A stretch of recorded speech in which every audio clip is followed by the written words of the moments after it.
नारियल के जन्म की कहानी। प्राचीन काल में सत्यव्रत नाम के एक राजा राज करते थे। वह प्रतिदिन पूजा पाठ किया करते थे। उनके पास किसी भी चीज की कमी नहीं थी। वह धन दौलत से लेकर हर प्रकार की सुविधाओं से समृद्ध थे। हालांकि इसके बावजूद भी राजा की एक अभिलाषा थी जिसे वह पूर्ण होने की चाह रखते थे। दरअसल राजा सत्यव्रत को किसी प्रकार से स्वर्गलोक जाने की इच्छा थी। वह अपने जीवन में कम से कम एक बार स्वर्गलोक के सौंदर्य को देखना चाहते थे, लेकिन उन्हें इसका मार्ग पता नहीं था। इधर दूसरी तरफ ऋषि विश्वामित्र अपनी तपस्या के लिए घर से बाहर निकले।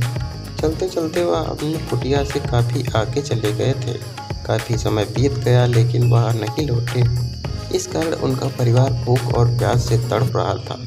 राजा सत्यव्रत को जब वह पता चला तो उन्होंने ऋषि विश्वामित्र के परिवार का पालन पोषण की जिम्मेदारी ले ली। कुछ समय बाद जब मुनिवर लौटे तो वे अपने परिवार को कुशल देख काफी प्रसन्न हुए। उन्होंने पूछा कि उनकी अनुपस्थिति में किसने उनकी देखभाल की। इस पर ऋषि के परिवार वालों ने बताया कि राजा ने उनके पालन पोषण की जिम्मेदारी उठाई थी। यह सुनकर ऋषि विश्वामित्र तुरंत राजमहल पहुंचे और राजा से मुलाकात की। वहां पहुंचकर उन्होंने सबसे पहले महाराज को धन्यवाद कहा। इस पर राजा ने ऋषि को अपनी इच्छा पूर्ण होने का आशीर्वाद मांगा।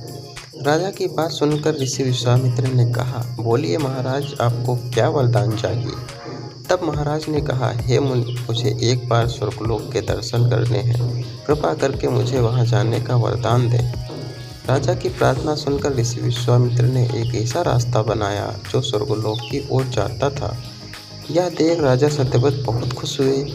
वह तुरंत उस रास्ते पर चल पड़े और स्वर्गलोक पहुंच गए। वहां पहुंचते ही इंद्रदेव ने उन्हें नीचे धक्का दे दिया, जिसके कारण वे सीधे धरती पर जा गिरे। राजा दत्त ने तुरंत यह बात विश्वामित्र को बताई। राजा की बात सुनकर ऋषि विश्वामित्र गुस्से से आग बबूला हो उठे। उन्होंने तुरंत सभी देवताओं को इस बारे में बात की और इस समस्या का हल निकाला। इसके बाद राजा के लिए एक नया स्वर्गलोक बनाया गया। नए स्वर्गलोक को पृथ्वी और देवताओं के स्वर्गलोक के बीच स्थापित किया गया था, ताकि किसी को परेशानी न हो। नए स्वर्गलोक से राजा सत्यव्रत तो बहुत खुश हुए, लेकिन विश्वामित्र को एक चिंता लगातार सता रही थी। उन्हें डर था कि नया स्वर्गलोक कहीं जोरदार हवा के कारण गिर न पड़े। अगर ऐसा होता है तो राजा सत्यव्रत दोबारा से धरती पर जा गिरेंगे। काफी सोच विचार के बाद ऋषि विश्वामित्र को एक उपाय सूझा। नए स्वर्गलोक के नीचे एक बहुत लंबा खंभा लगा दिया ताकि उसे सहारा मिल सके। ऐसी मान्यता है कि नए स्वर्गलोक के नीचे लगाया गया खंभा एक विशाल पेड़ के तने के रूप में बदल गया। यही नहीं, कुछ समय पश्चात जब राजा सत्यव्रत की मृत्यु हुई तो उनका सिर एक फल में तब्दील हो गया।